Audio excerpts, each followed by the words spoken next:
Hi, my name is Debonair Kovacs. Welcome to day 13 of the 40 Ways My Labyrinth is Like My Life, and you can decide if it's like your life too. You can find me anywhere that you find this name. Debonaire is a unique name on the planet so far as I've been able to discover. If you need me to send you a book, let me know. Number 13. It always looks so much messier than the picture in my head. I've sat and looked at this one for a while, trying to decide if I should say anything more at all. It's so true, so self-evident, so almost inevitable. Take right now, for instance. As I write this was a few years ago, spring is well underway. Weather has been weirder than usual this year, which is saying something, especially around here. And let me just add that weather has continued to be weirder and weirder in the intervening years. The last bitter skirmishes between winter and spring are always weird. March is still in the coming in like a lion, lamb, elephant stage. Yet the daffodils are almost over. Some roses are entirely leafed out, and others are considering skipping this year entirely. Tulips and irises are several inches high. Maples already bloomed and are getting busy with seeds. And Berea, Kentucky's favorite giant magnolia, I wonder if anyone has reported that thing to Arbor Day, burst into bloom yesterday. In the past week, we've had all 4 seasons, so they're all confused, poor things. So my labyrinth, in stark contrast with whatever peaceful, beautiful image I've eagerly planted and cultivated in your head, has grass that needed mowing a week or more ago. Mowing in February.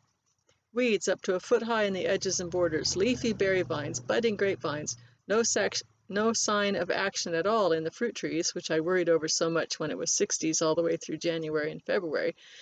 Good going, little guys. You are still alive, right? And almost completely invisible paths. Well, in the intervening years, the paths have only gotten worse. If you want to walk my labyrinth, you have to ask me for a guide. Oh yeah, and one of the antique roses on the trellis, Ballerina, is entirely leafed, and the other, Zéphyrin Druchin, has about 6 leaves scattered here and there and is begging for pruning. In fact, none of the dormant pruning ever got done, despite all my good intentions. I did it this year. You should be completely proud of me. The beds underneath the black raspberries and blueberries, which I was determined to complete last fall, well, yeah. Meanwhile, my life, well, on the outside, the house is a mess, and my house is not a mess this year, so very happy. This is number 13 of the Labyrinth posts, and going up this morning, even though today is the 14th day of Lent. Okay, that makes me really laugh, because this is in fact the 14th day of Lent, and I'm behind in putting these up. So that tonight I can post 14 and be caught up again briefly. Day after tomorrow I leave for an 8-day service trip in Jamaica. I'll come back to that. And I haven't even thought about what I'm taking, let alone started packing. And on the inside, I'm feeling overwhelmed and scattered with about 6 different to-do lists jostling in my head. I'm anxious about several deadline-crunching writing tasks.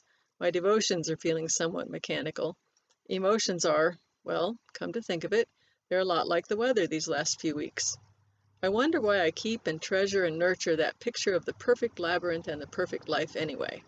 Is it a help or a hindrance? Well, I'm here to tell you a few years later, it's a hindrance. Maintaining a picture of how things are going to be perfect in any part of your life does not help. And what I didn't know when I wrote this, on my way to the service trip in Jamaica, was that while I was gone in Jamaica, my mother was going to try to contact me because her home had been robbed and trashed, turned into a war zone. I did get to talk to her briefly when I got back and find out some of that news of what had gone on in the horror show she was going through. She was clear across the country from me, and I couldn't go join her. But shortly after that, I had to go anyway because she was then found dead on the floor beside her bed.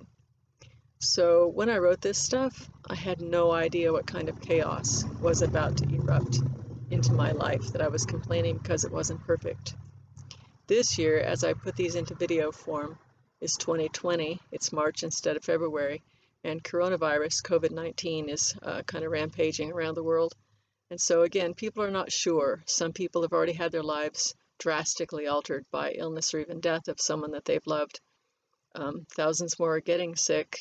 They're trying to get a handle on it, and I'm not panicking and encouraging everybody around me to not panic. But the point is, nothing's ever perfect. You never know what's going to happen next. So you need to just have faith in your hand in the hand of God today, so that whatever you have to go through, you can go through that. And I know that you can, because from experience.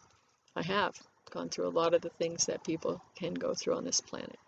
So good luck with all of that. My prayers are with you and yours, and see you next time. Bye.